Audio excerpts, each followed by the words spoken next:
இப்படி விஜயகாந்த் சார் வந்து என் வாழ்க்கையில் வந்து அது ஒரு ட்ராவல், எனக்கு ஒரு கடவுள் வரணும்னு சொன்ன மாதிரி தான் ராஜா சார்.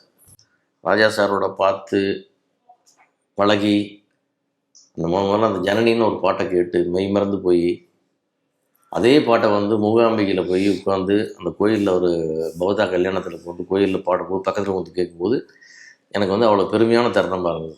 ராஜா சார் பக்கத்தில் வந்து அவர் அங்கே வந்து பாடுறத கேட்குறோம். இங்கேயே அந்த கேசட்டில் கேட்ட பாட்டை அங்கே போய் வந்து கேட்குறோன்னா ஒரு பெருமையான தருணம். அதே ராஜா சார் வந்து கோபிச்செட்டிப்பாளையம் வந்து என்னோடய கல்யாணத்தில் நடத்தி வச்சார். அது வந்து அப்படி இண்டஸ்ட்ரியே ஷாக்கான ஒரு தருணம். அன்றைக்கி ராஜா சார் இல்லை ஊர்லன்ட்டு. அதே ராஜா சார் என்னோடய 25வது திருமண நாளைக்கு வந்து ஒரு ஹோட்டலில் அந்த விழாவில் வந்து வாழ்த்தி பேசிட்டு போனார்ன்றது அடுத்தது பெரிய கொடுப்பனை. இப்போ கடந்த மாதம் என்னோடய மகள் திருமணத்துக்கு அவர் வந்து நேரில் வந்து வாழ்த்திட்டு போனார் அப்படின்றது அவ்வளோதான். இது வந்து உச்சகட்ட கொடுப்பனை சினிமாவில்.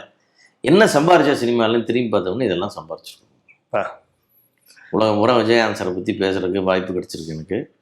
இன்றைக்கி வந்து உலகமே அப்படி ஒரு செகண்ட் பார்த்துட மாட்டோமான்னு தவிக்கிற ராஜா சாரை வந்து என் வீட்டில் அத்தனை விழாவிலையும் நான் வர வச்சு பார்த்துட்டேன்றது ஒரு பெரிய பெருமை. இப்படி நிறையா அவரை பற்றியுமே இப்போ அதாவது ஒரு சில பேர் ரொம்ப அவர் ஒரு குழந்தை ரொம்ப கிட்ட நெருங்கி பழங்குறவங்களுக்கு தெரியும், தூரந்து பார்க்கும்போது வேறு மாதிரி சில பேருக்கு தெரியலாம். பட் அதான் நிஜம் வேறு அப்படின்னு சொல்லியும் கேள்விப்பட்டிருக்கேன். நீங்கள் ரொம்ப நெருக்கத்தில் உங்களோட விழாக்களுக்கெல்லாம் தவறாமல் வந்திருக்கு. அதுவும் நீங்கள் சொன்ன மாதிரி பீக்கில் இருந்த காலகட்டத்தில் ஒரு நாளைக்கு 2 ரெக்கார்டிங் போகும்போதே உங்களோட கல்யாணத்துக்கு வந்திருக்கிறாரு. கல்யாணம் மேடைன்னு டேப் வச்சிருக்கு. கல்யாணம் மேடையிலே பேசுவார், நீ 2 சாங் ரெக்கார்டிங் விட்டு தான் வந்திருக்கேன் அப்படின்னு.